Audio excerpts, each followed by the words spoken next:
na bika en place na ya na kitisi biloko na kitisi biloko pas de grâce aggravé. Vous comprenez? T'as dit Zambe azalaka na no liboso. Exactement. Hein? Amen. C'est pour nga na ba limite ezati. Nga so moi ta mona ke na teya, je dois venir prêcher la parole. Teya biso papa. Sans inquiétude encore. Amen. Sans que oh na la fin là, non. Hein? Vraiment, bon ce matin que Dieu vous bénisse beaucoup. J'avais annoncé qu'on va prier pour les malades. Mais comme on a encore une semaine, je préfère que ça soit pour le dimanche prochain. Là. Pour que chacun ait quand même le temps de se préparer. Parce que souvent, quand on prie pour les malades,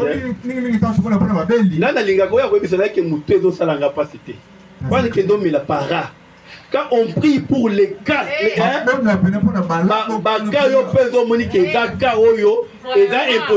impossible. Alléluia. On prie pour les cas qui sont impossibles. Situation qui est impossible. La situation est prépare-vous pour ça. Et que nous adorons est vivant. Alléluia. Oh, nous avons que tout passe. Attends, que tout passe. Ah, voilà que nous le parent. Il y a qu'un likamonayo. Tu vois, likamonayo, il y a likamonanga, il faut me melanani. Likambo eza makasi.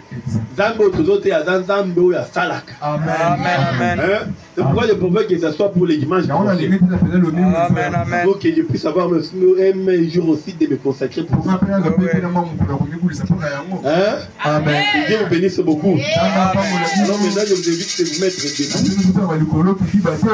Votre bande à côté. Moi, c'est la parole de Dieu. C'est déjà 12h, moins 4. Alors, je ne sais pas si vous allez me donner même aussi une heure, je ne sais pas. Allez-y, papa. Nous lisons seulement là où nous avons commencé à lire pendant la semaine. C'est dans Matthieu chapitre 7, verset 13. Entrez par la porte étroite, car large est la porte, spacieux est le chemin qui mène à la perdition. Et il y en a beaucoup qui entrent par là. Mais étroite est la porte, resserrez le chemin qui mène à la vie. Et il y en a peu qui les trouvent. Tendre Père Céleste, nous venons encore une fois de lire ta parole. Nous savons qu'il est écrit que l'homme ne vivra pas de pain seulement, mais l'homme vivra de toute parole qui sort de la bouche de Dieu. Seigneur, ta parole est la vérité. Brise-la pour nous, Seigneur Jésus, afin que ça puisse donner vie, car c'est elle qui donne vie, Père. Bénis, Seigneur Dieu Tout-Puissant, à l'écoute de la parole. Laisse que l'onction puisse descendre dans cette salle, puisse convaincre, Seigneur Dieu Tout-Puissant, le cœur de tes enfants, afin qu'ils puissent, Seigneur Dieu Tout-Puissant, changer de direction, prendre les petits chemins, Seigneur, que nous sommes en train, Seigneur Dieu Tout-Puissant, de parler, les chemins de mépriser, les chemins de rejeter, un chemin difficile, mais un chemin qui mène à la vie. Oh Dieu, viens-nous en aide. Nous t'avons ainsi demandé dans le nom précieux du Seigneur Sauveur du Christ. Amen. Amen. Que Dieu vous bénisse. Amen. Vous vous asseoir, s'il vous plaît. Alors, pour ceux qui sont venus seulement aujourd'hui, je suis votre frère. Et beaucoup me connaissent par les visages, d'autres ne me connaissent pas. Je me nomme Papa Joël. Pasteur Joël. Kalonji. Pasteur Joël Kalonji. Un serviteur de Dieu. Je suis vraiment l'un de vous. Et pour ceux qui sont venus seulement aujourd'hui, nous avons commencé, j'ai commencé à prêcher ici depuis les mardis. J'ai prêché les mardis, les jeudis et aujourd'hui dimanche. C'est pourquoi je remercie beaucoup les pasteurs qui m'ont donné cette occasion de prêcher la parole de Dieu. Et depuis les mardis, nous avons commencé commencer à parler d'un petit sujet. Et notre sujet que nous avons prêché, nous avons tiré là où nous venons de lire, dans Matthieu chapitre 7. Et nous avons vu que c'était la prédication de Jésus lui-même. C'était Jésus lui-même qui avait prêché aux pharisiens, aux scribes et aux sacrificateurs de ce temps-là. Et qui étaient-ils ces gens-là? C'était des religieux, des hommes religieux. Des hommes qui étaient toujours au temple. Mais ce jour-là, quand Jésus était devant eux pour les prêcher la parole, il leur a dit, moi je vous dis, entrez par la porte qui est étroite. Et nous avons compris, quelqu'un qui comprend spirituellement comprend que si ces gens-là étaient par la porte qui était étroite, Jésus ne pouvait pas encore leur dire d'entrer par la porte qui était étroite. Si Jésus leur avait prêché d'entrer par la porte étroite, c'est parce que Jésus avait dit qu'ils étaient sur la porte qui était spacieuse. Et Jésus leur dit, entrez par la porte qui est la porte étroite, car large est la porte, spacieux le chemin qui mène à la perdition. Et il y en a beaucoup qui entrent par là. Ça c'est la première chemin, le premier chemin. Le premier chemin est comment? Espacieux. Et la porte est spacieuse. Et Jésus a dit, il y en a beaucoup qui entrent par là.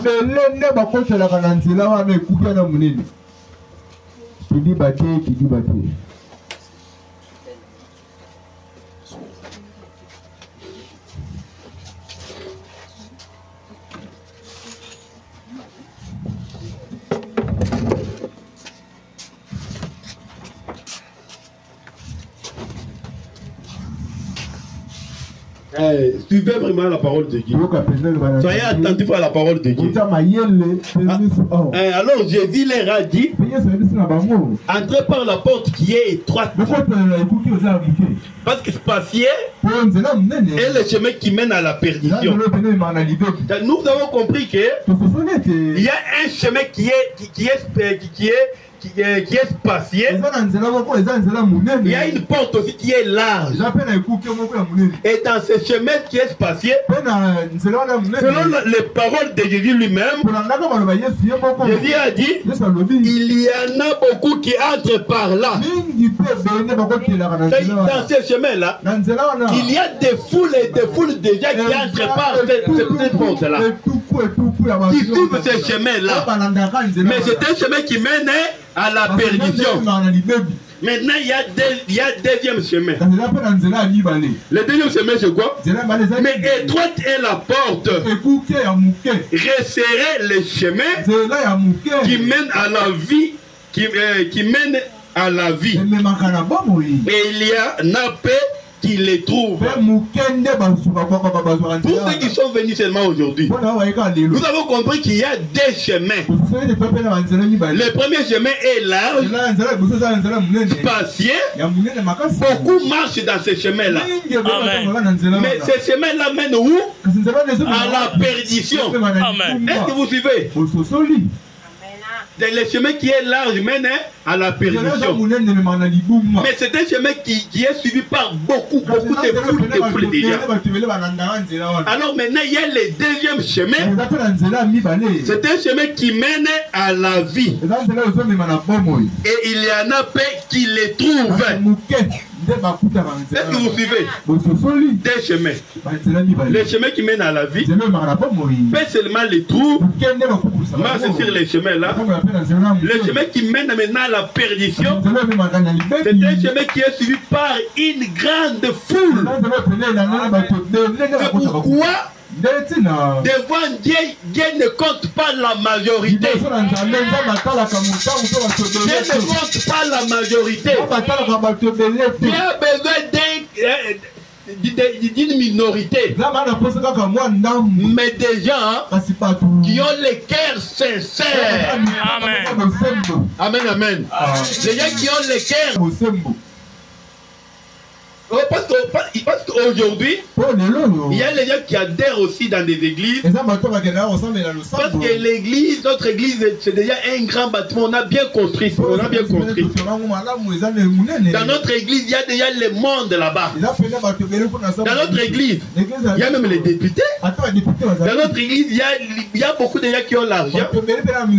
Mais Zamba Zalaka Kuna, c'est Zamba Zalaka, Posana. Il y a Bunzambe. Est-ce que vous suivez? Parce que suivez et regardez. Le lobby est belé donc na l'église pour l'église est à Kotoba. Mais l'église il y a les bossés en Zambie dans la kini c'était. Amen. Amen. Amen. Zamba abanda kokutana na Adana Eve sous l'arbre na séance. Zamba yemoko. Il descendait sous l'arbre, il préfère Adam et Ève. Amen. Mais ils étaient combien de croyants? Deux croyants. Mais Dieu lui-même descendait. C'est pourquoi quand il est venu dans la chair humaine, il a dit que là où deux ou trois seront réunis à mon nom, moi l'Éternel, je serai au milieu. Alléluia. Amen, amen. Amen. Dieu descend là où il y a quelqu'un qui est disposé à les recevoir. Il est souverain. Écoutez, quand nous venons de lire avec vous les conseils du prophète ici, quand il avait commencé les réveils, la réunion à Milltown, il y avait combien de personnes? Il y avait seulement une seule famille. Dieu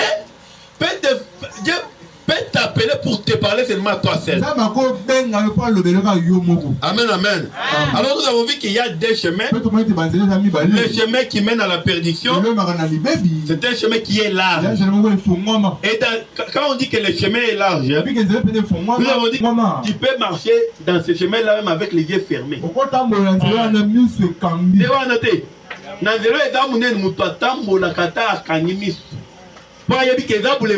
Boulevard. Dengo Lingi. Tu peux marcher dans ce chemin comme tu fais. Mais dans le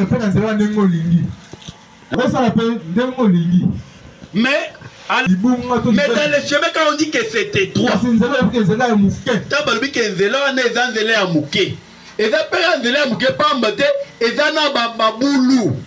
amen.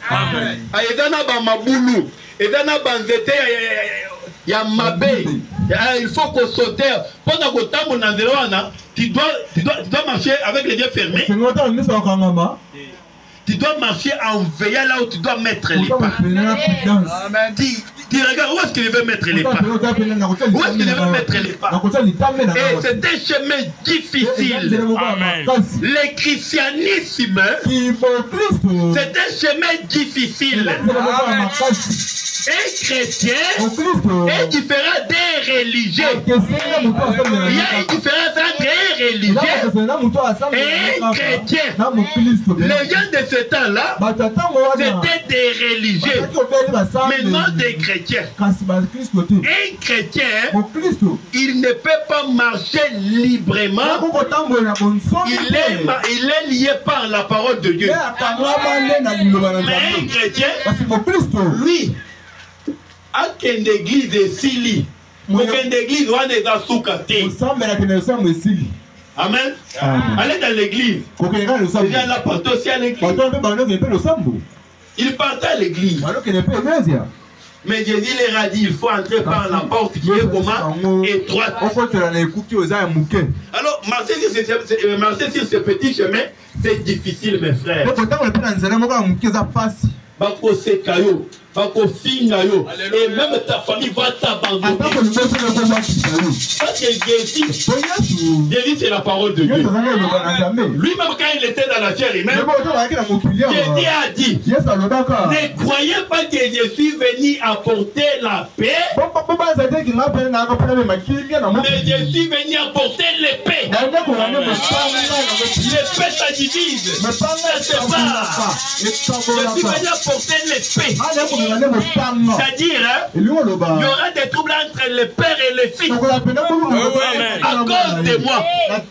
Il y aura des guerres entre la mère et la fille. La belle-fille et sa belle-mère. Les premiers qui vont te rejeter, c'est ta propre famille. Les premiers qui vont te rejeter, c'est tes amis, tes camarades. J'ai dit, quand toi tu reçois, j'ai dit la parole, il doit te séparer avec tes vieilles amis. Parce que là, ça sera maintenant vous deux. Vous êtes sur les chemins différents. Il y a des camarades qui ont été en train de se faire. Il y a d'autres temps pour l'enlever à mon nez, il y a d'autres temps pour l'enlever à mon bouquet. Amen. Il y a un enlevé naïe. Alors il y a d'autres temps pour là. Asala nyon soit lingi. Amen, amen. Amen. L'enlevé à mon nez, parce que la réunion soit lingi. Et ça c'est là où il y a na église. Voilà. Hein? Ok. Parce que père de vous savez que il y a mutu ya yaka na église. Amen. O sala nyon soli olingi. Yaka na église. O chama bonza. Sala nyon soli olingi. Oza mwana nza. Hein? Amen. Oya o dans le choriste. O banda koyemba. O banda ko sala nyon solingi. Sala nyon solingi. Et ça c'est là na église. Mais pas ici. Alléluia. Amen. Ici c'est différent. Amen. Nous, quand on est dans l'église, quand on est dans l'église, amen. Amen. Ici, on ne se fait pas sortir d'une église pour se faire encore à l'église. Non. Attends, ceux qui vous font voter dans Simananga. Il dit que Bisson dans l'église, Bisson est à Bomoy. Lukuta. C'est faux. Bisson dans l'église, donc quand tu es dans la place des Abomoy. Amen. La place des Abomoy, c'est où? C'est dans le Seigneur Jésus-Christ. Amen.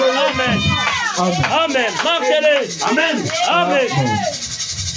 On ne t'a pas appelé pour entrer seulement dans l'église. Non. Même si vous allez construire ça. Quand tu vas tirer dans l'église, on va kotonga, on kosali okokufa. Amen. Amen. On lungwe place au dalaki na hangar na église ya bâtiment na kotonga bien. Awa soki oye todo mimayo okota na kati ya Yesu Kristo. Amen. Soki okota na kati ya Yesu Kristo, odimo boyase yaseto. Amen. Okomi mususu. Okomi intouchable. Amen. Il a madame dit. Quelqu'un qui entre dans le corps mystique de Jésus. Amen. C'est un homme qui a d'autres dispositions. Amen. Écoutez, si vous me suivez bien, il y a pas que na côté na église, pour na côté na église de Moussouté. Il y a pas que na lungwe na église, pour na côté na kati ya Yesu. Amen. Et si on na côté na kati ya Yesu, na kati ya Yesu, donc ya gogo simbanga.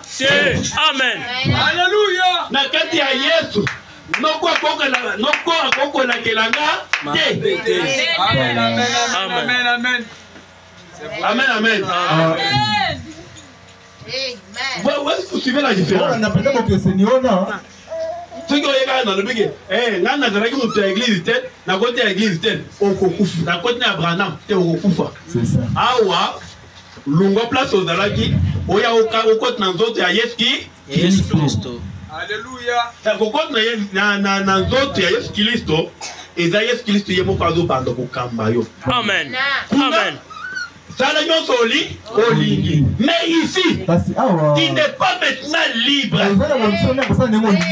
Awa, tu es lié à la parole de Dieu. Amen. Parce que ce petit chemin, il ne peut pas marcher seul. Amen. Tu dois avoir les conducteurs. Amen. Tu dois avoir un guide. Et celui qui doit te guider dans ce petit chemin, c'est Jésus-Christ lui-même. Amen. Mais quand il va te guider, mets-le pas ici. Mets-le pas ici. Ne faites pas ça. Ne faites pas ça. Ne faites pas ça. C'est ça. Et à ce moment-là, il va arriver au bout. Et au bout de ce chemin, c'est la vie éternelle. Amen. Ce petit chemin mène où? À la vie. À la vie. Amen. Yo tango yawa. Yo ye ozo bela. Hein? Tu es venu malade? Malade. Vous êtes là. Au retour de gars, là, on a dans d'autres bien. Non. Vous avez d'autres bien, vous êtes bella. Amen, amen. Amen. Maladie, ils ont la carte de l'église, ils ont ma somme. Exactement. Amen, amen. Amen. La première maladie qui ronge l'église, c'est quoi? C'est le péché. Et quand toi tu es venu ici, tu es venu étant malade. Et tu peux te demander pourquoi je suis malade. Tu es malade spirituel. Et tu dois te laisser soigner.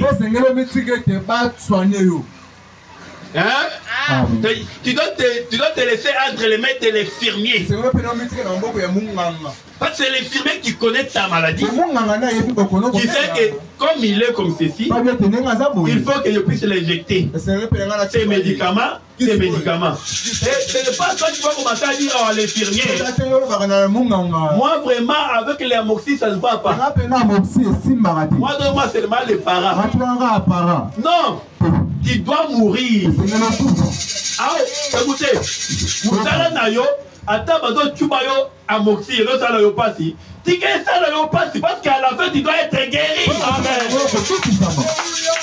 Amen, amen. Amen. La parole de Dieu, ce n'est pas même si c'est dur, hein. C'est pour que ça puisse te donner la vie. Mais la parole de Dieu n'est pas dure. Ton problème c'est quoi? Même si c'est dur, tu dis tellement Amen. Amen. Amen. La parole de Dieu dit, enfants, obéissez à vos parents selon les seigneurs. Car cela est dit. Honore ton père. C'est dans la parole de Dieu, non? Éphésiens chapitre 6. Vous qui êtes ici, les jeunes, votre travail c'est de dire Amen. Un enfant impoli devant sa mère. Une fille impolie devant sa mère. Une fille, quand la maman parle, Voilà. Vraiment. Mais place au bandage pour que nous allons être choristes. Ici, nous venons te dire que vélo do landa. Enfant, obéissez à vos parents. À vos parents. Honore ton père et ta mère. Et ta mère. Car c'est là et Dieu. Afin que tu sois aimé. Amen. Et que tu vives longtemps Sur la terre. Amen. Amen. Vous les enfants dites Amen. Là, vous êtes tellement Amen. Maman parle. Yo sali. Ah, est-ce que tu as honoré ta maman? Maman parle. Et toi, tu entres aussi dans la maison. Et des fois, tu fais. Est-ce que tu honores ton père et ta mère? Jamais.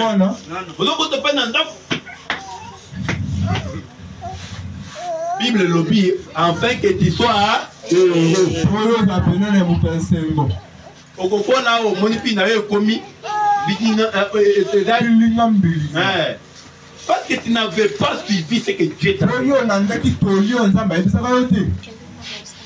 Et c'est ça le chemin.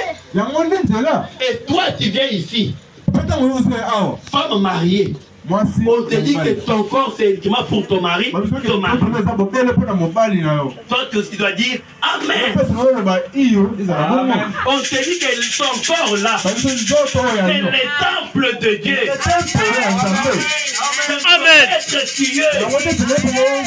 Et maintenant, toi, ton corps, tu peux l'exposer comme tu es. Au voyez dans le soutien. Et des fois, tu vas élever maintenant les bras comme ça. Et des fois, tu es là, les bras vendre. La sœur de Boumio, ils ont mon âne. Ils pendent dans sous-vêtements, ils ont mon âne. Ton corps, c'est le temple de Dieu. Amen. Amen. Amen. Et la parole, ici nous sommes conduits par la parole. Amen. Parce que nous sommes sur les petits chemins. Amen. Et quand la parole se dit, une femme doit s'habiller comme lui. Il n'y a pas le pantalon des femmes. Les diables, les pantalons à moitié dans la carte. Bibliquement, comme tu as dit mon frère, Deutéronome, c'est dans Deutéronome. Amen. Attends, Gango. C'est dans Deutéronome. Deutéronome 22. Oh, bato on est dans la makambo Abraham. Biso to dans la makambo na biso to dans la makambo ya Bible. Amen. Parce que la Bible ici c'est quoi? C'est la parole de Dieu. Les cieux de la terre passeront, mais sa parole ne passera pas. Amen. Dieu a créé le monde par la parole de Dieu et il vivra encore le monde par la parole de Dieu. Amen. Dieu ne te vivra pas sur base de ton église. Et yo bandoko na église ni.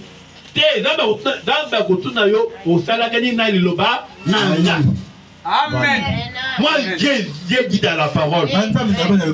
Deutéronome 22, chapitre 5, verset 5. Une femme ne portera point un habillement. Amen. C'est la parole. Il y a pantalon. Il y a moi subi à mon bal. Zambe ye moko tango adana Eve basali lisumu. Zambe akiti amoni ke basali lisumu bada mutakala. Zambe ye moko abomi mwana pate azui poso atongela Adam pantalon. Aye kozo poso mususu alati si Eve lokola liputa. Amen. Amen. Pantalon moi si pantalon ya baso zo miselelo eza ya enfer. Amen. Et le long dans l'église on a un peu de qui ne va pas pantalon. Et dans de la monnaie, ils ont mis ma wapi. Ils ont mis ma prédiction. Et ton pasteur, attends, pasteur, on va vous dire. Attends, il s'agit de l'autre. Bisous, tout le monde, il le balance, mais l'eau et le ribo. Amen. Le bagaka, amen. Amen. Ici, dans le monde du message, nous avons les soucis de vos âmes. Biso, ton dimini le boy pour la coquille malioua en d'autres. Amen. Comme moi j'ai toujours dit aux gens, on ne peut pas perdre de la mort de ce corps. Dans d'autres, attends, Belanda, il y a pas de balobaka. On s'est au Kodame Pau. Ouais, au Kodame Pau, mais Nassima, il y a la place, il y a bien. Mais yo, vous qu'aidez,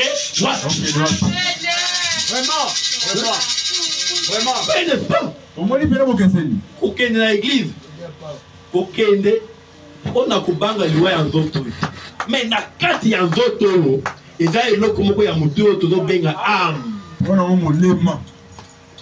Et à la fin de la vie de chacun,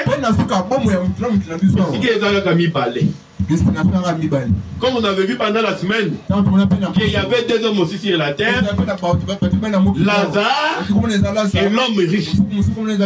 Celui-ci était bien sur la terre.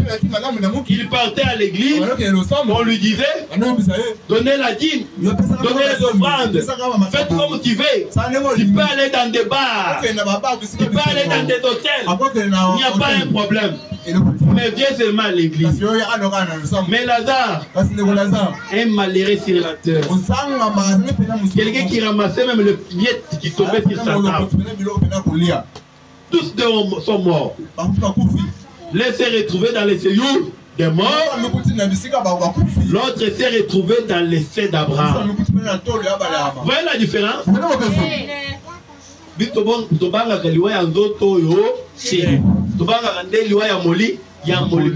le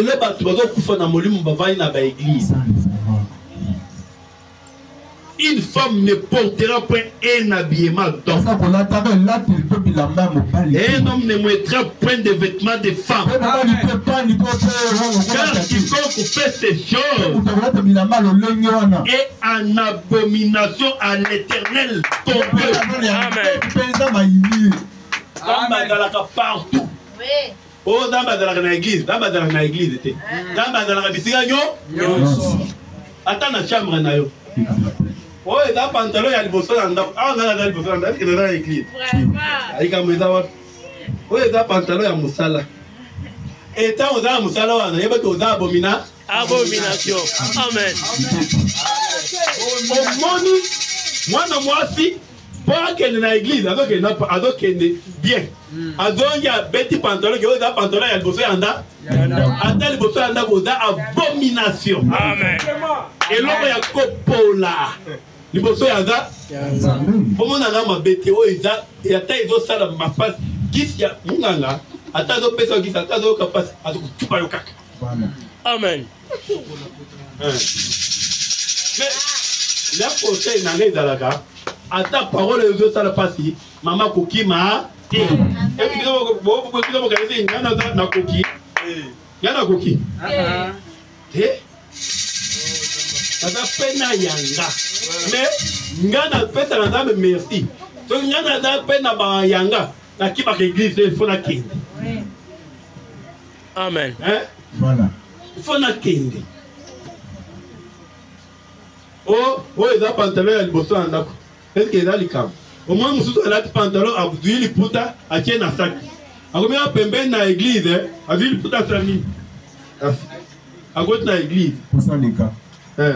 Alors, à l'huile de l'église, à l'ongoli, à l'huile de puta à tienne à sac. Est-ce que nous sommes là, nous sommes ensemble?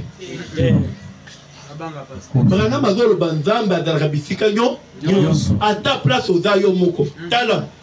Yebisa maman dit quoi là? Vraiment mazolo ba. Yonde ozawan ata lisumu oyo sala ukanisi ke uzayo moko wana lisumu wana zamba yebiango. Amen. Ata kindumbo sala yo moko yebike kindumbo na sala nga moko wana. Ezayo moko te. Ezana mutu ayebi yo pe koleka yo moko komona ezambe. Amen. Amen. Il y a quelqu'un qui te connaît plus que toi-même. C'est Dieu lui qui te connaît. Plus que toi-même. Amen. Plus que toi-même. Oh, ah, on a ça le point dans l'église. Dans l'église, c'est dans la saline ammonio. Ammonio.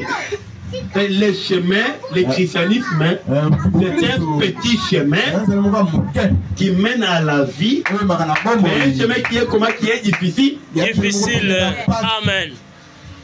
Nous sommes encore au côté. Quand on a dit qu'il y a un chemin difficile, quand on a dit qu'il y a un chemin à péter, et dans le à péter, et dans le à péter.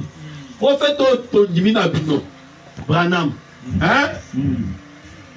Mukolomo kontamba kiti. Ayébissé que Branham, comme tu as choisi de ton propre choix, un chemin facile, hein? Non, difficile. Difficile. Amen. Une portion du ciel était. Amen. Alléluia. Amen. Alléluia. À la fin, il y a les résultats. Amen. Et à la fin, il y a les résultats. Dieu ne peut pas te laisser souffrir sur cette terre.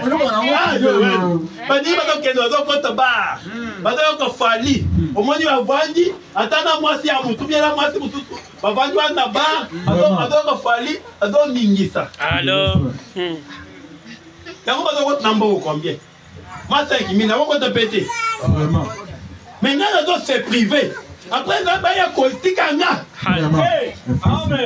Impossible. Amen. Voilà ton pantalon. Il y a un latte de misère national. Il y a un autre tambour à d'autres dînes. Voilà. Yo casse. Il y a un latte pantalon. Si on yo c'est privé. Ça doit se caillot. Et par contre, dans la gamme ma puta. Dans la bureau. Dans la bureau. Voilà. Il va te rejeter. Jamais. Amen. Jamais. Je ne peux pas te rejeter. Parce que tu as choisi un chemin difficile. Par toi-même. Une portion du ciel était réservée. Amen.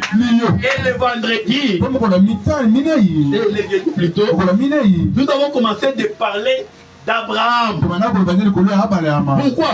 Quand Jésus a prêché la parole à cette génération-là, que vous devez entrer par la porte qui est étroite, c'est elle qui mène à la vie éternelle. Les gens orgueilleux, ils ont commencé à murmurer. Est-ce qu'on a l'église?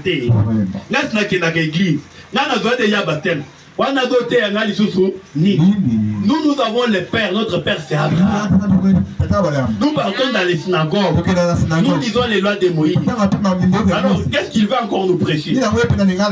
Jésus a dit, vous avez Abraham. Ceux qui boyaient qui Abraham, vous voyez pas boyer bas. Ceux qui étaient naïfs au Kendaka, parce que c'est une lobandambe, on a dit Amen, amen.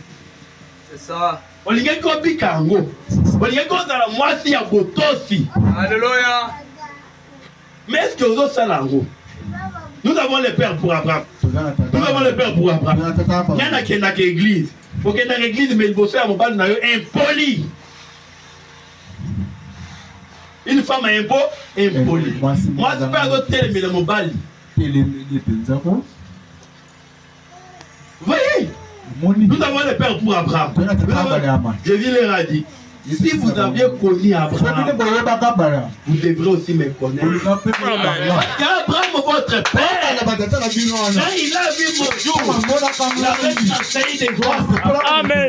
Mais vous, seulement l'orgueil. Moi, je pars dans l'église. C'est notre église. C'est la plus belle église. Notre église, il y a des députés. Notre église, c'est la première église. Notre église, moi, je ne peux pas. D'ailleurs, c'est les guerres. C'est les guerres. L'église, c'est les guerres. Dieu est dans ton cœur. Dame dans mon thème. À lobby qui est là, ta pantalon. Dala impoli. Dala na makan ou libanda. Yo mobile, dala na makan ou libanda. Kendo kota bar. Vraiment. Dame madame likambo ya moté. Ya moté. Ozo bazo kosa yo. Ozana nzela ya mone. Ya mone. Mais loin de là, nous sommes là, il y a Mouki. Amen. Et le Jésus là, nous avons commencé à parler d'Abraham. Qui est, regardez, quand Dieu lui-même a dit à Abraham, qu'Abraham, toi, sors de ta patrie. Quitte la famille de ton père. Va suivre les petits chemins que je vais t'indiquer. Abraham n'a pas douté. Il n'a pas posé de questions. Nous avons lu ça dans Genèse chapitre 12. L'Éternel dit à Abraham, va-t'en de ton pays, de ta patrie et de la maison de ton père, dans le pays que je te montrerai. Abraham, je veux maintenant que tu puisses suivre les petits chemins. Quitte là où tu es. Quitte la maison de ton père. Quitte ta patrie. Va suivre les petits chemins que je vais t'indiquer. Abraham n'a pas posé de questions. Seigneur, je vais m'envoyer où? Et là où je vais partir, je vais commencer à vivre comment? Moi, j'ai ma famille ici. Et dans notre patrie, nous avons des terres. Nous sommes des responsables. Maintenant, moi, je vais quitter, je vais aller où? Abraham a écrit la parole de Dieu sans poser la question. Amen. William Branham dit, Qu'est-ce qu'il dit? la parole de Dieu, Voilà. on ne la connaît pas. Amen. On ne la comprend même pas. Jamais. Je ne sais pas comprendre. Je ne peux pas comprendre. La parole de Dieu, on la croit. Amen. C'est pourquoi Dieu a dit, c'est lui qui croit en moi. Amen. C'est le problème de Dieu. Dieu a besoin de la foi. La foi ne révèle pas. La foi ne comprend pas. La foi croit la parole. Amen. Non, yo ndi makaka. Voilà. Yo sala nini? On croit la parole de Dieu. Bandi makande luba na nzambe. Avant, on n'a pas cherché à comprendre. Abe baluka te ayi sosola. Il a cru. Ya andima bobele. Et c'est pourquoi Paul a dit Pesi me one Paul alobaka. en Romain Na Baroma. que Abraham a été justifié seulement en croyant la parole de Dieu. C'est pourquoi le prophète est venu nous enseigner que le christianisme a 3 étapes. La première étape, c'est quand vous écoutez la parole de Dieu, vous croyez, il faut seulement croire la parole, Dieu vous justifie. Justifie par quoi? Par la foi. Par le condiment. Tant que vous êtes ailleurs, vous ne pouvez pas bolekisi. Ce qui attend juste moi rouge à l'aise, est-ce que péché est dans? Est-ce que c'est comme ça? On m'a dit, oui, d'après Nani, le commis rouge.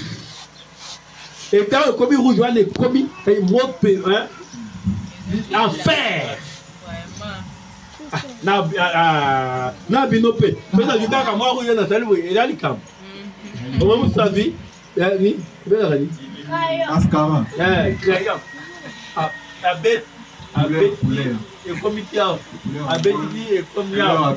et nous dans la parole, dans la Bible, pardon. S'il vous plaît. C'est là que vous allez mettre au dolia.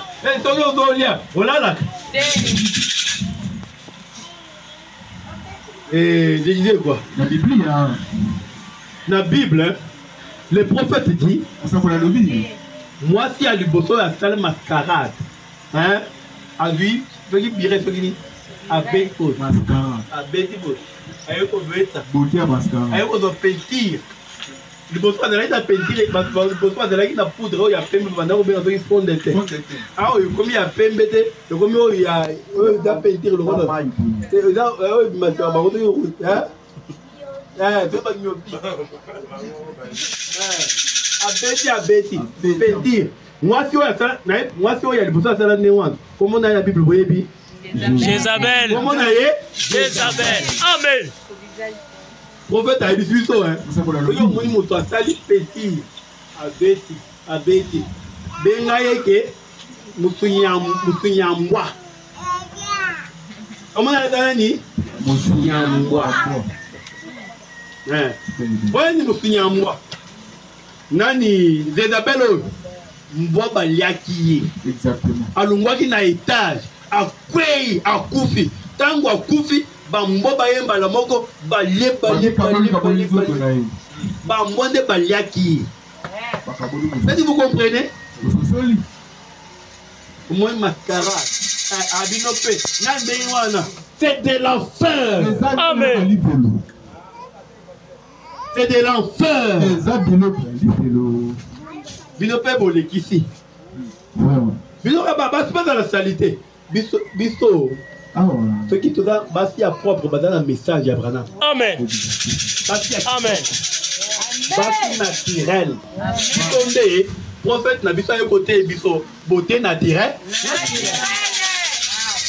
Voilà.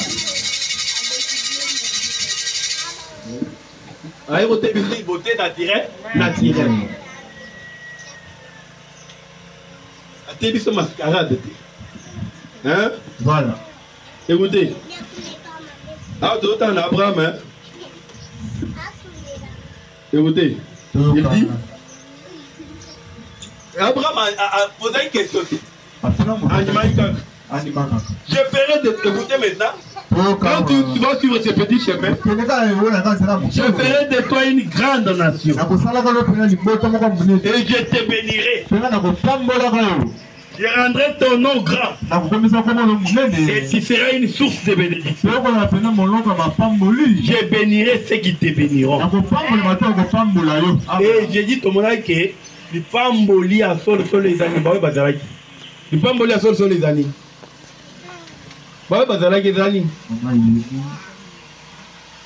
Hein? Les pamboli à sol les animaux.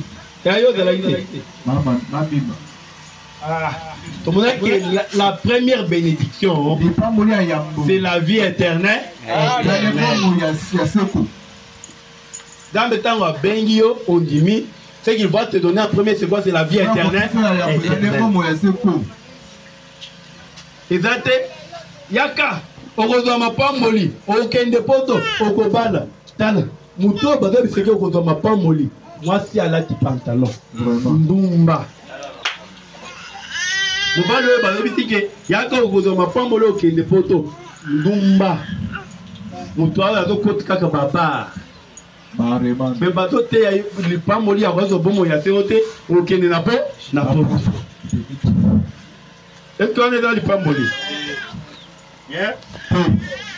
Je bénirai ceux qui te béniront. Je maudirai ceux qui te maudiront. Ceux qui ont dit que tu as dit Zamba kopambola ba ba kopambola yo. Et akolakela mabe ba ba kolakela yo mabe. Amen. Yo na kati ya nzele ya Kristo. Oh, ba noko na nga baloba, noko na yo azanani.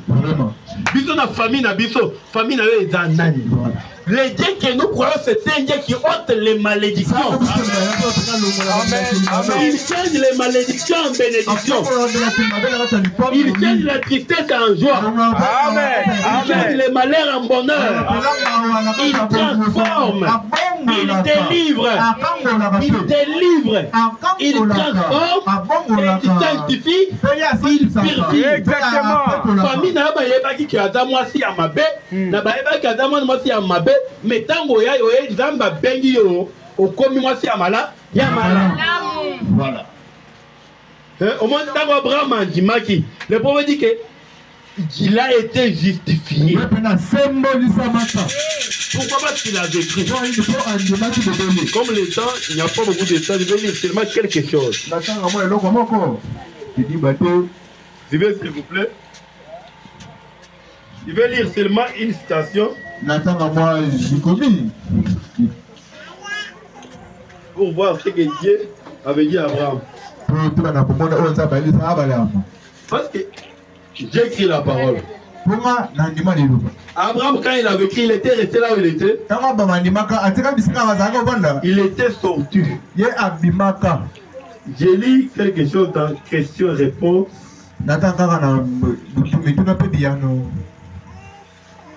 Question-réponse. Écoutez un peu.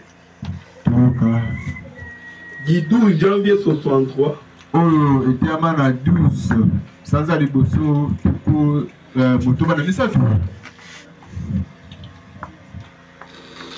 Question-réponse 12 janvier 63. 12 janvier 1963.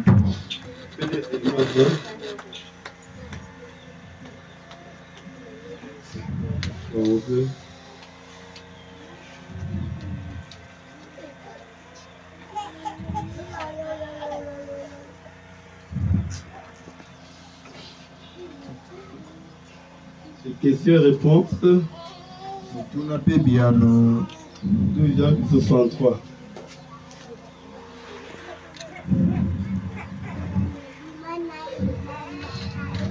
Je vais trouver ça tout de suite. Il dit ça ce matin. Attends, on a Thomas Lelo.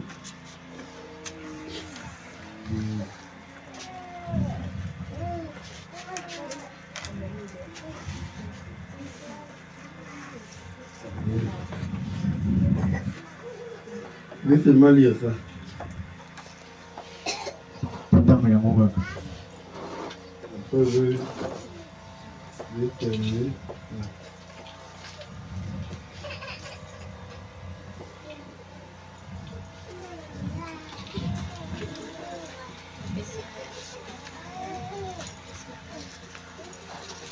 Oui.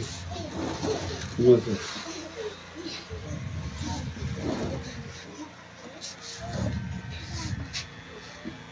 Oui. Question réponse 12 janvier. On a fait bien il y a 12 janvier. 63. Mubouana, il y a Toukou Motoba à Misantou.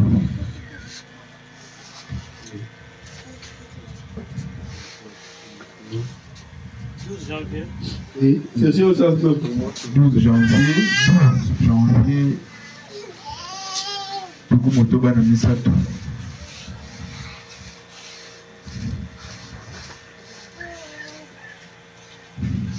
Cette histoire a été déraillée, pas elle avait comment été réalisée ça. Pourquoi, non?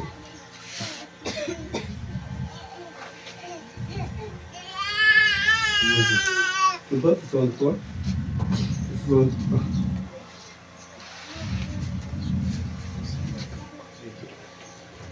Le 12 janvier 63, une autre prédication. Comment ça? Oui. Vous avez trouvé ça? Je n'ai pas trouvé ça. Ça dit que mal écrit. C'est mal écrit. Et là où je voudrais lire, C'est là la retard. c'est mal écrit ça.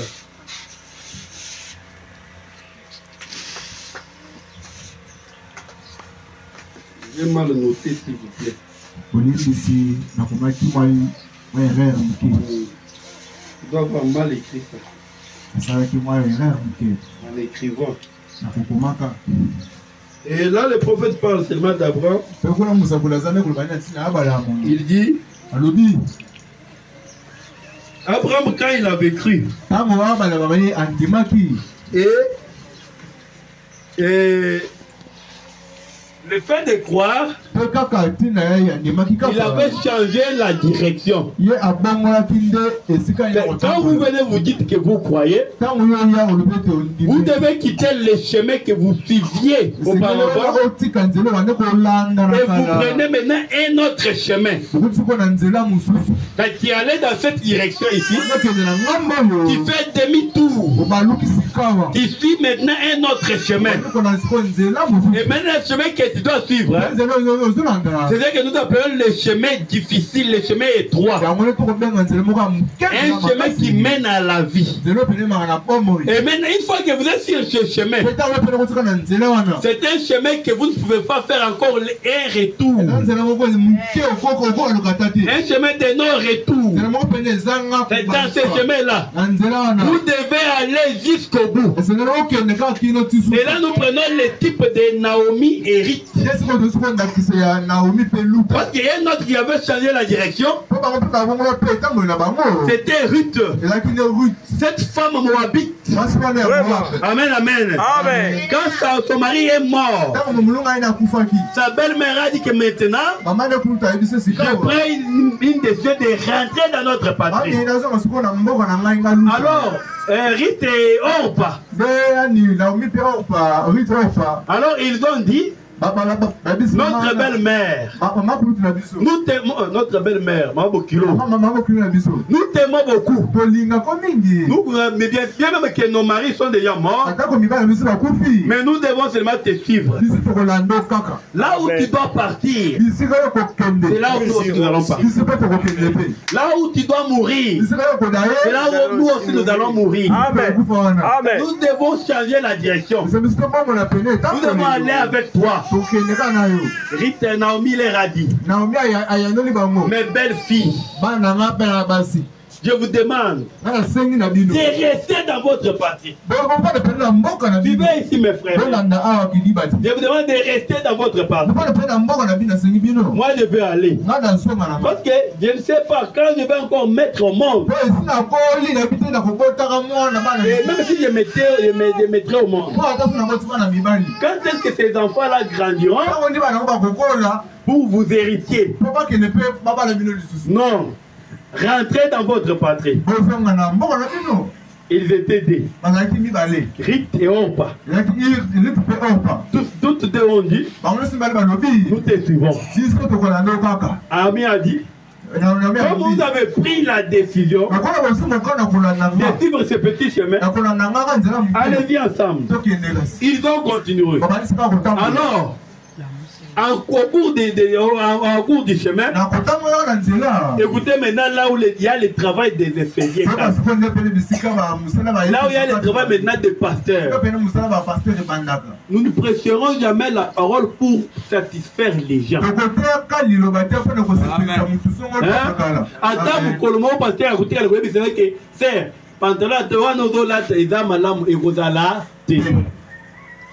Attends, mon colombo pasteur a dit que maquillage, mascarade, et ça, malamu ekozala. Attends, mon colombo pasteur a dit que yo yaka na église, bande ko vivre ndenge olingi ekozala. Jamais. On doit seulement te dire la vérité. Nous avons besoin de ton âme. Amen. C'est ça. Rite Naomi n'a pas lâché. Comme elle avait vu que ont pris la décision de la suivre. Alors maintenant, Naomi leur a dit, écoutez-moi maintenant mes filles. Vous voulez me suivre? Oui, nous voulons te suivre. Maintenant écoutez. Vous êtes les Moabites. Maintenant, moi, je suis israélite. Là où nous partons, il y a les coutumes différentes de vos coutumes. Amen, amen. Là où nous partons, il y a les coutumes tout autres de vos coutumes. Mon frère, ma soeur, nous aussi nous devons te dire la vérité. Et là où toi tu étais, et ici, il y a les coutumes différentes. Et notre coutume ici, c'est la parole de Dieu. Amen. Là où toi tu étais, la femme était libre de faire ce qu'elle veut. Le maquillage était bon. Les pantalons étaient bons. Les vieux mondains étaient bons. La barre était bon. Non. Ça c'était là-bas. Mais ici, nous devons te dire que nous avons des coutumes différentes. La robe va dire. Non, nous tout on dit. Nous allons seulement te suivre. Ils vont continuer. Ils vont continuer. Naomi a dit. Ils vont encore taper dur. Ils vont taper dur. La parole de Dieu est un marteau. Dans le bétaka, ils apprennent à la salité. Naomi a dit, je vais encore taper. Vous voulez partir avec moi? Là où nous partons, les jets de foot. Ce sont des jets mondains.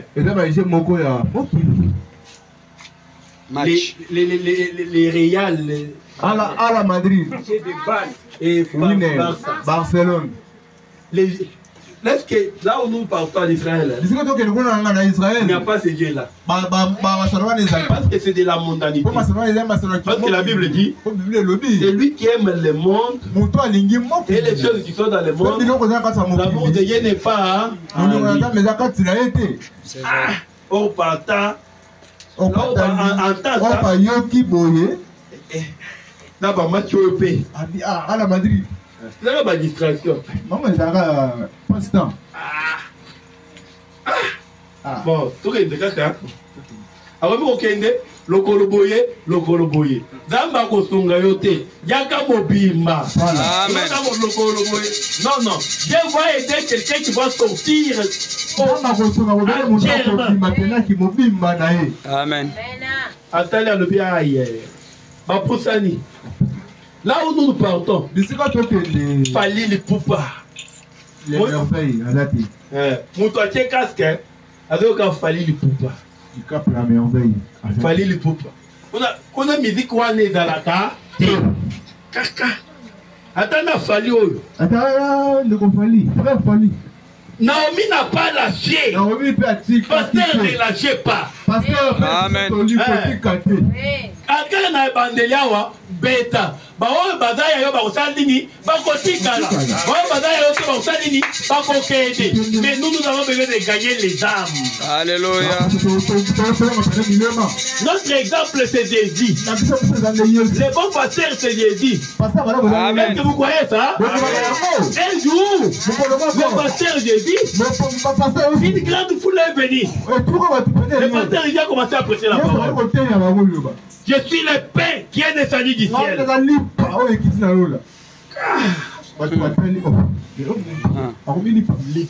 Les pégés de Sani Kiskel.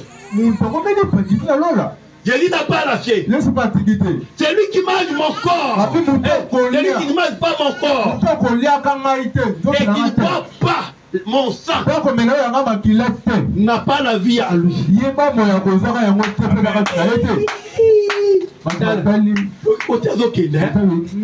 Est-ce que c'est ça? Mais Moïse nous a dit quoi? Ce qu'on a dit à Tamba, bloc, il a nous fait dans les cambos. Mouton a pas dit bon, rien à cueillir. Oh, il a le bien à cueillir. Ah, on a le bien. Pasteur Jésus n'a pas lâché. Il a continué à frapper.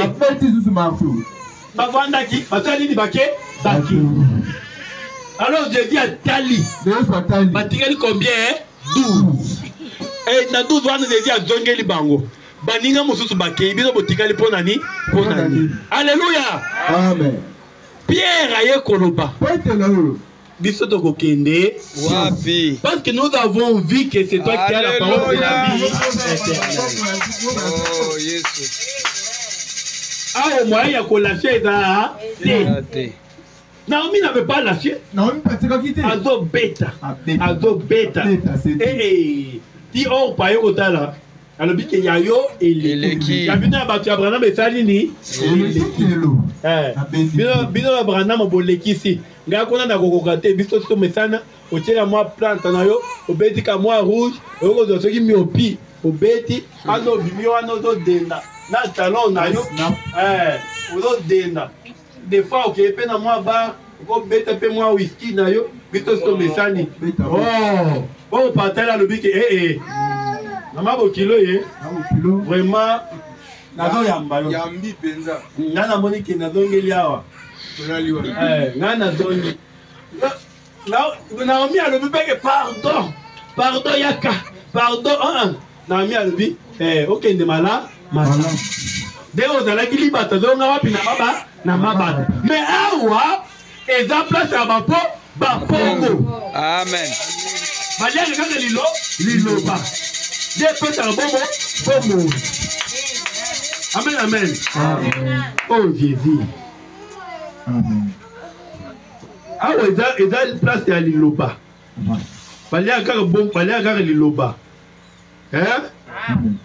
Ah, il y a une place à. Il y a. Vous avez dit poulet, donc kuna. Alors pour terminer. Et pour la aussi ça. Écoutez. Alors, Abraham a bimi.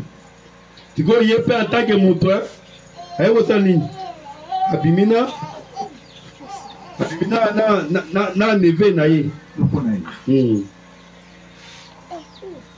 Abimina, na neve na ye. Dans d'autres, la prédication, toujours étroite est la porte. Et pour qui a mouquet. Paragraphe 57. Je vais te dire par là. Vous voyez, lorsque Abraham était assis sous sa tente, parce qu'il avait fait un choix. Et ce choix est placé devant chaque personne qui est née dans ce monde. Amen. Amen, amen. Amen. Michel, au salam au qu'il fort, mais au comité au salam ni kopo. Au salam makambo ebele, mais awa comité il y a le salam ni kopo. Andele les amis parler. Hein? Abraham a komaki na tango ya salam ni apo. Abimaki na tango abimi na Lot. Abimi na makambo na ya mokili. Alors, Zamba lobi ke ndengo bimina Lot. Moyen na pas ngola yo eza. Yo il faut que do okabola o mikabola ni na Lot. Écoutez, devez lire vite. Il dit parce qu'il avait fait un choix. Et ce choix est placé devant chaque personne qui est née dans ce monde. L'arbre du bien et du mal est placé devant chaque personne. Abraham dit, et lorsque l'autre sont élevés, que leurs bergers ont commencé à se disputer de terre. Abraham étant un homme juste leur dit qu'il n'y ait pas de dispute entre nous. Choisis simplement ton chemin. Abraham et Lot, tous deux étaient obligés de faire un échange. Maintenant, Abraham a dit d'abord à Lot, choisis simplement ton chemin. Chaque croyant, à un moment donné dans sa vie, Amen. Chaque croyant à un moment donné dans sa vie est confronté à un tel choix.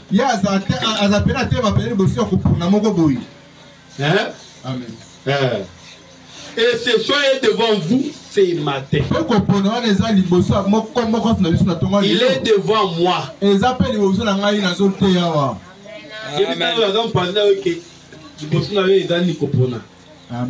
choix est devant toi.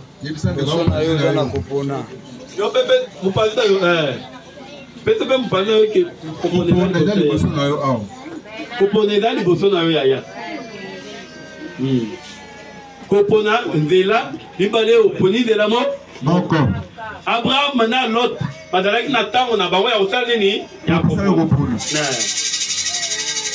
L'autre ne pensait pas qu'il est rétrograderait.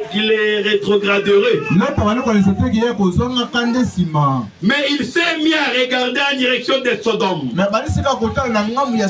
Où les choses étaient faciles. Vous comprenez, hein? Les gens de l'autre, les choses étaient comment? Faciles.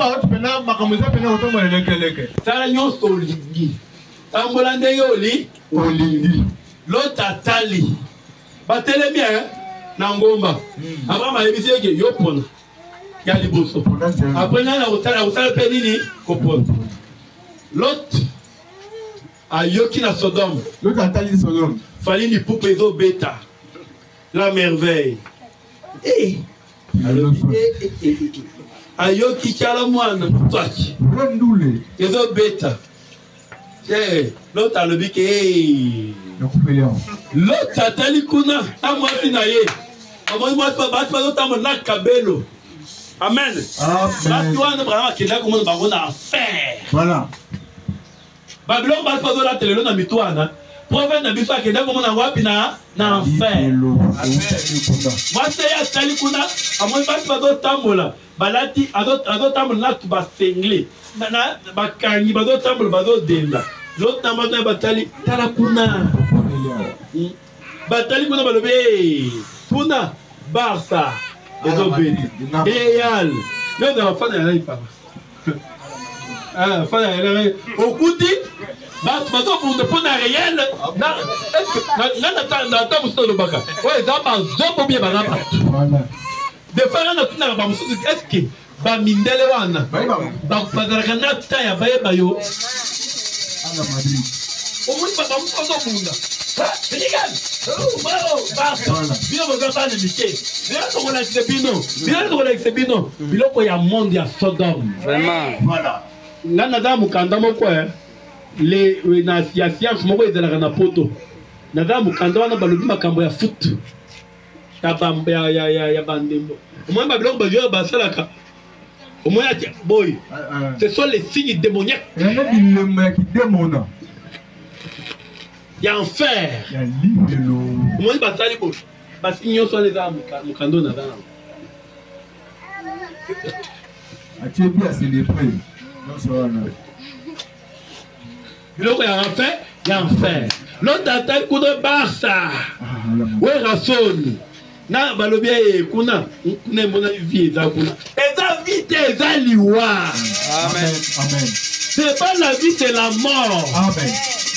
Écoutez, il a pas dit. Tu les vas tomber en fer. Amen. Amen. Ok, n'a pas au dépasser bon, ok, n'a hôtel au dépasser bon. Vous avez qu'à ensemble dit en fer. En fer. Il y a pour la. Maintenant, on peut dire déjà.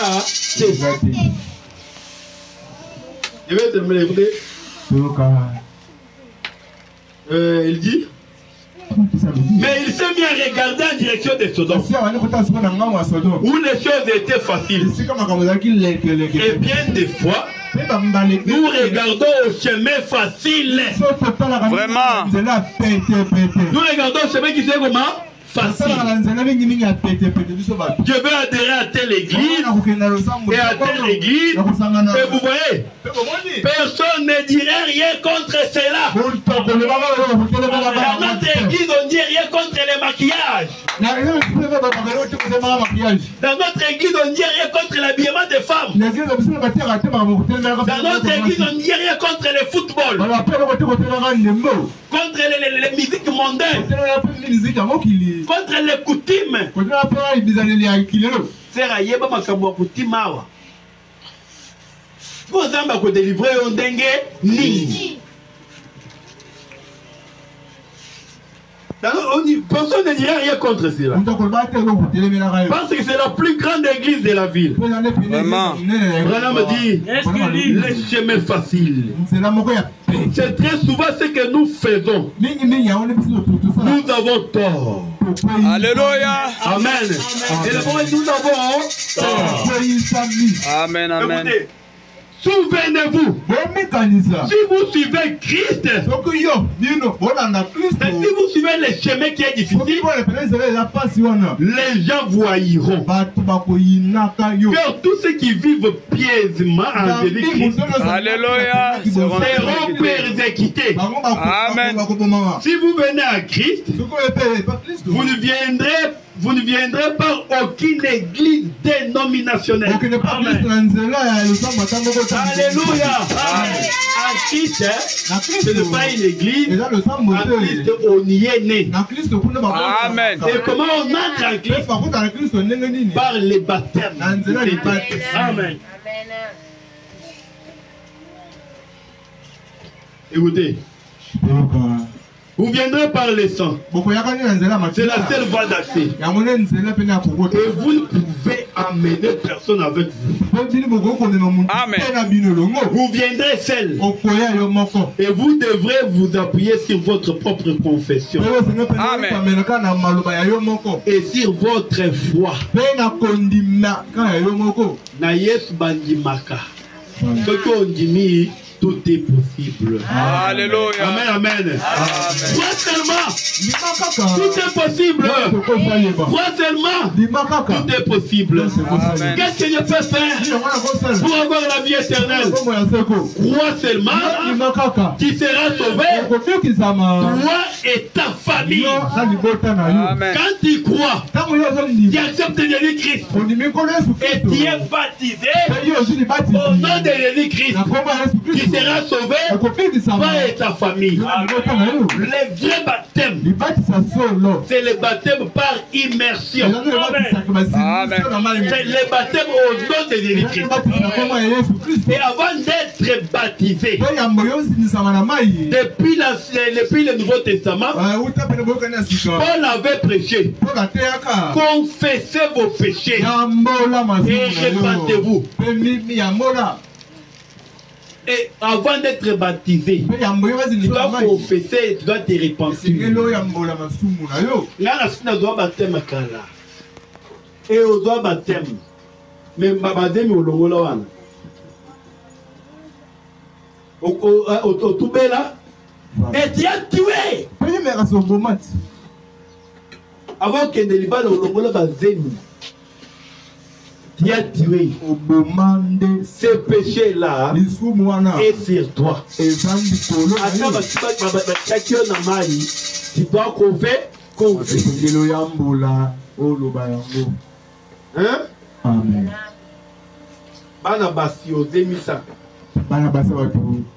Le péché-là est sur toi.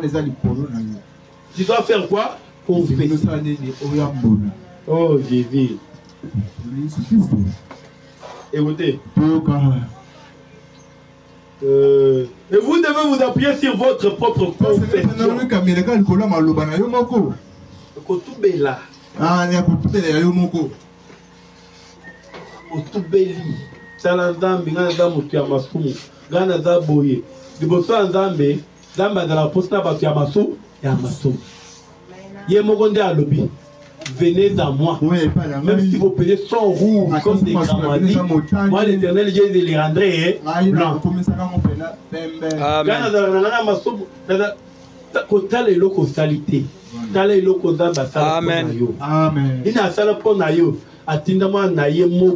Le Seigneur de Christ pour donner sa vie à cause de toi. Amen. Et ce matin, tout est basé sur votre foi. Et confession.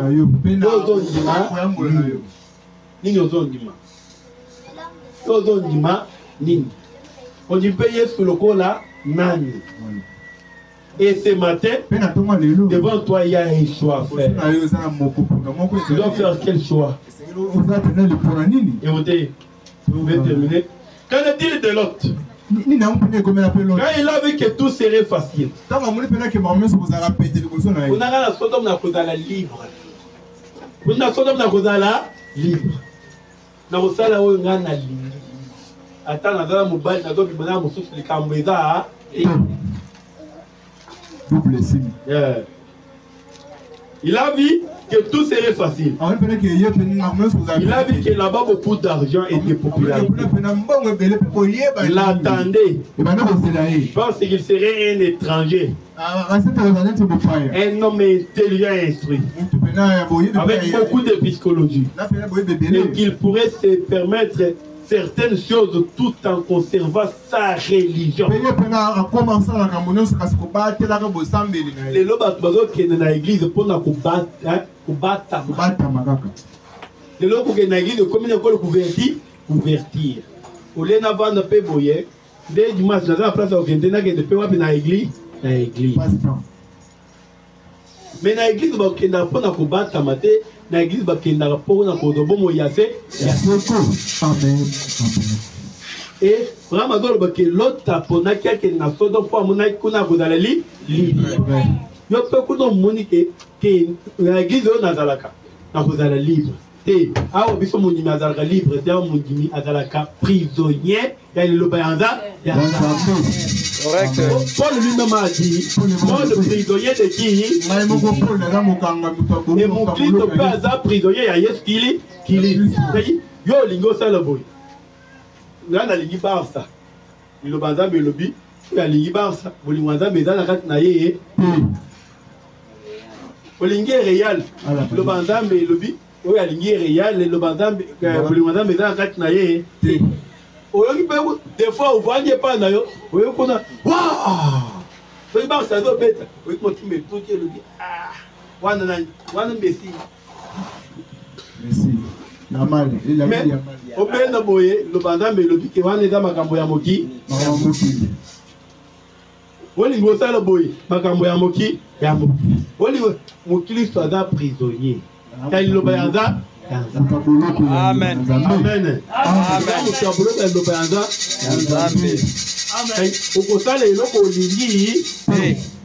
Amen.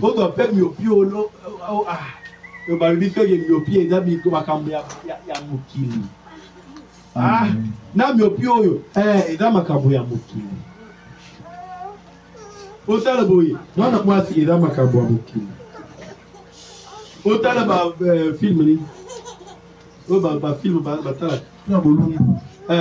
film, film, novella.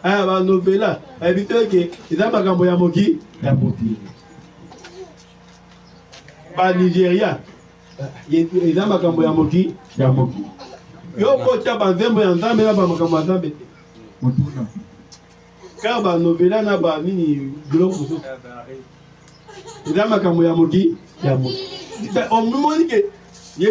pendant que nous avons prisonniers. Nous avons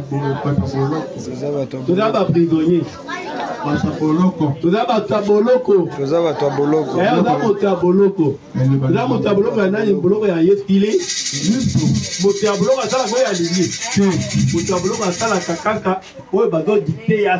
Amen. Kolata boité ya sali. Kosala boité ya sali. Kozaba tiabolo, tiabolo. Liboso na yo eza kopona. Banzele zami ba libali.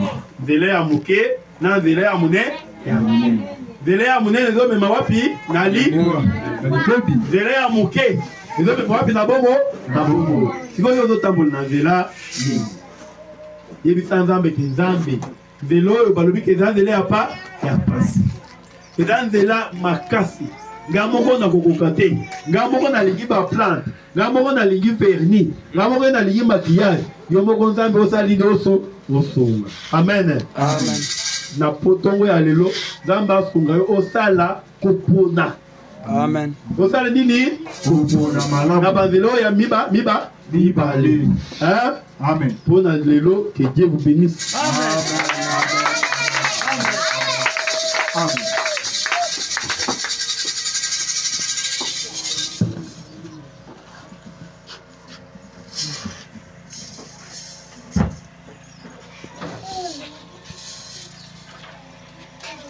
Voyons mardi, tu as vu le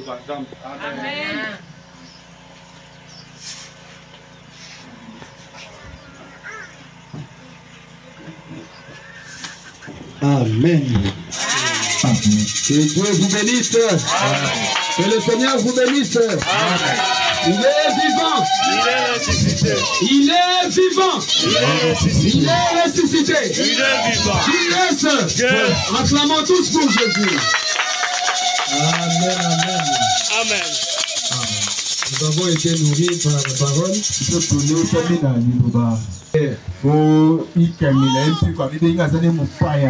Il doit se déchaîner, il doit sortir toute la matière. Amen, amen.